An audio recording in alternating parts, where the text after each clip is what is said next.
देख रहे हैं प्राइम टीवी। मैं हूं आपके साथ आरती तिवारी। वक्त हो चुका है शहर शहर खबर खबर का, जहां उत्तर प्रदेश की राजधानी लखनऊ में पुलिस हिरासत में युवक की मौत का मामला काफी चर्चाओं में है, जिसके बाद आज मृतक युवक मोहित पांडे के परिवार ने उत्तर प्रदेश के मुख्यमंत्री योगी आदित्यनाथ से उनके सरकारी आवास में मुलाकात की। साथ ही सीएम योगी ने पीड़ित परिवार से घटना के बारे में जानकारी ली और उन्हें हर संभव मदद का आश्वासन दिया। वहीं सीएम योगी ने पीड़ित परिवार को इस मामले में दोषी पुलिसकर्मियों के खिलाफ कार्रवाई किए जाने का भी भरोसा दिलाया। उसके साथ ही योगी आदित्यनाथ ने मृतक मोहित पांडे के परिवार को 10 लाख रुपए की आर्थिक सहायता भी दी है। और सूत्रों से मिली जानकारी के मुताबिक मृतक मोहित पांडे का परिवार लखनऊ की बख्शी तालाब सीट से भाजपा विधायक योगेश शुक्ला के साथ सुबह लगभग 10 बजे मुख्यमंत्री के सरकारी आवास पहुंचा, जहां उन्होंने यूपी के सीएम योगी आदित्यनाथ से मुलाकात की। इस दौरान सीएम योगी ने परिवार को 10 लाख की आर्थिक सहायता दी, जिसकी तस्वीरें आपको दिखा रहे हैं, जहां मुख्यमंत्री आवास पहुंच रहे थे।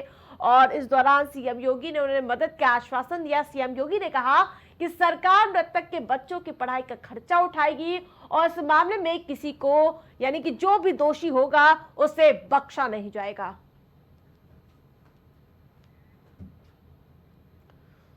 जैसे जैसे यूपी उपचुनाव का शोर बढ़ता जा रहा है, वैसे वैसे राजनीतिक पार्टियों में हलचल तेज होती जा रही है। सभी पार्टियों के बीच आरोप प्रत्यारोप का सिलसिला देखने को मिला और हाल ही में समाजवादी पार्टी के मुखिया अखिलेश यादव को लेकर एक पोस्टर लगाया गया था, जिसमें उन्हें 27 का सत्ताधीश बताया गया था। और अब लखनऊ में लगा एक नया पोस्टर सुर्खियों में है। जी हाँ, ये पोस्टर निषाद पार्टी के एक नेता की ओर से सपा कार्यालय, बीजेपी कार्यालय और सीएम आवास समेत कई जगहों पर लगाया गया है। इस पोस्टर को निषाद पार्टी के नेता विजेंद्र कुमार त्रिपाठी द्वारा लगाया गया, जिसमें लिखा है कि 27 का नारा निषाद है सहारा। ये पोस्टर केवल बीजेपी ऑफिस के बाहर ही नहीं, बल्कि सपा कार्यालय, मुख्यमंत्री आवास, बीजेपी कार्यालय, राजभवन और संजय निषाद की आवास समेत जगहों पर लगाया गया। और वहीं इसके साथ साथ आपको बताते कि जिस प्रकार से 27 का सत्ताधीश हो या फिर कौन खेवनहार है, और उसके साथ साथ अब 27 में निषाद, यानी कि निषाद ही सहारा है, पोस्ट होर्डिंग्स लगाई गई है। और इसके साथ साथ बटेंगे तो कटेंगे को लेकर भी काफी ज्यादा सुर्खियां हैं।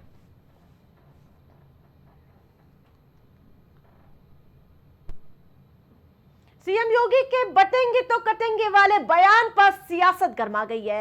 लगातार एक के बाद एक नेताओं के बयान सामने आ रहे हैं। वहीं अब इसका जवाब समाजवादी पार्टी के महासचिव शिवपाल सिंह यादव ने दिया है। बताया यह जा रहा है कि शिवपाल सिंह यादव ने सीएम योगी पर प्रहार करते हुए कहा कि पिछड़ा, दलित, अल्पसंख्यक ना तो कटेगा ना ही बटेगा, बल्कि ऐसी बातें करने वाले पिटेंगे।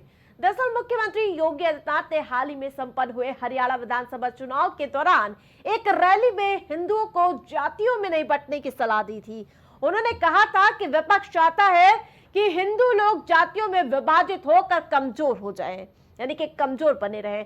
सीएम योगी ने पड़ोसी देश बांग्लादेश में हिंदुओं के मारे जाने का हवाला देकर कहा था कि बटेंगे तो कटेंगे।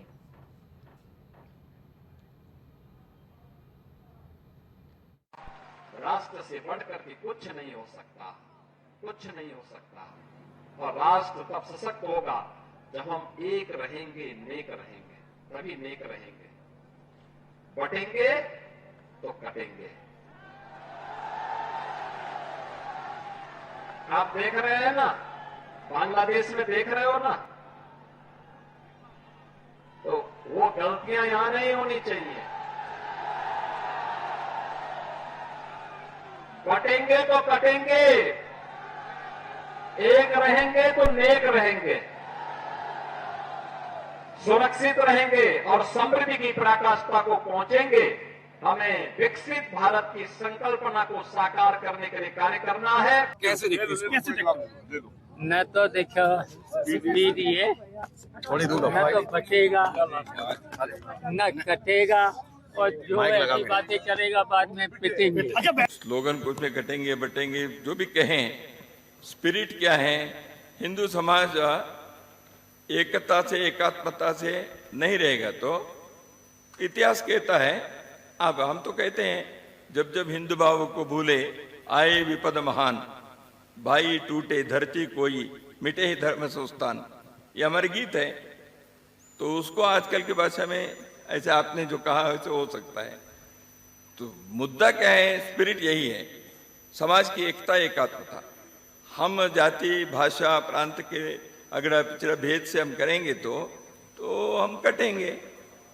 तो इसलिए एकता आवश्यक है किसी भी राष्ट्र के, राष्ट्रीय एकता। सीधा रुक करूंगी संवाददाता अभिनव का। अभिनव, जिस प्रकार से बटेंगे तो कटेंगे, नेक रहेंगे वर्सेस इस बार ना बटेगा पीडीए ना कटेगा, जिस प्रकार से ये शिवपाल सिंह यादव की ओर से कहा गया है, जिस प्रकार से उपचुनाव है, दूसरी तरफ वर्सेस देखने को मिल रहा है, कैसे देखते हैं इस लड़ाई को? बिल्कुल, देखिए आपकी सीएम योगी ने एक बयान दिया था जिसमें उन्होंने कहा था कि बटेंगे तो कटेंगे और एक रहेंगे तो नेक रहेंगे। जो उन्होंने बांग्लादेश में जो स्थितियां चल रही थी तत्कालीन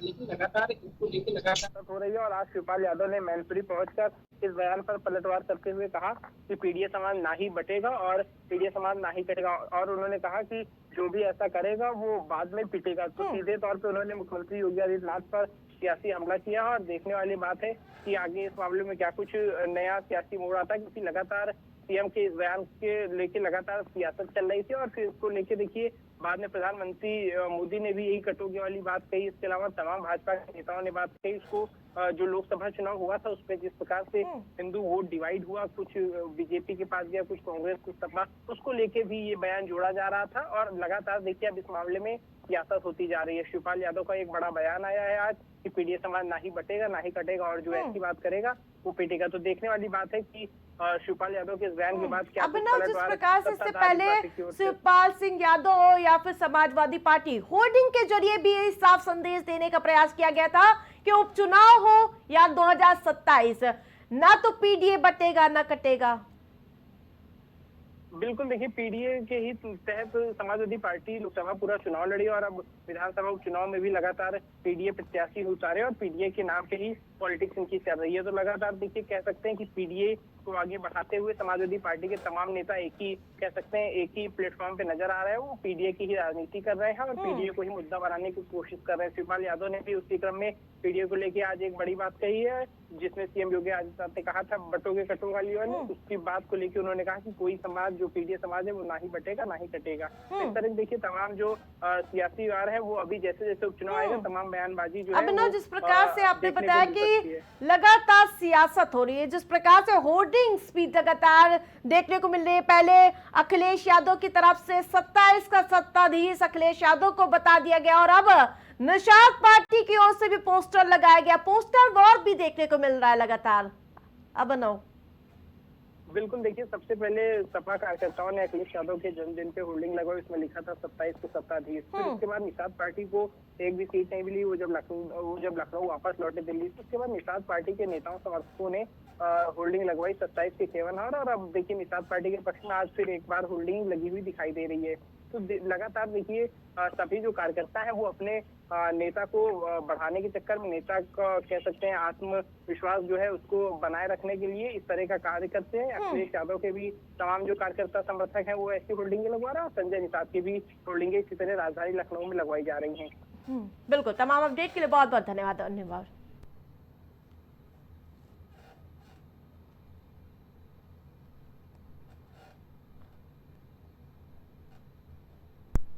बहराइच में दुर्गा प्रतिमा विसर्जन के दौरान हुई हिंसा में नामजद 2 और आरोपियों को पुलिस ने गिरफ्तार कर लिया है। बहराइच हिंसा के बाद से दोनों मुख्य आरोपी ननकऊ और मारूफ फरार चल रहे थे। मामले में अभी भी 2 और आरोपी फरार चल रहे हैं। वहीं बहराइच पुलिस ने पूरे मामले में अब तक 14 मुकदमे दर्ज किए हैं। इससे पहले आपको बता दें कि 117 आरोपियों की गिरफ्तारी हो चुकी है। बता दें कि 13 अक्टूबर को दुर्गा प्रतिमा विसर्जन के दौरान हरदी के महाराजगंज मोहल्ले में 2 समुदाय आमने सामने आ गए थे। डीजे बजाने के विरोध को लेकर दोनों में कहासुनी हुई थी और उसके बाद कुछ ही देर में दोनों तरफ से पथराव और तोड़फोड़ शुरू हो गए। हिंसा में रेहुआ के रहने वाले राम गोपाल मिश्रा की गोली मारकर हत्या कर दी गई। इसके बाद पुलिस ने मुख्य आरोपी अब्दुल हमीद और उसके बेटे सरफराज समेत 6 लोगों को गिरफ्तार कर लिया था।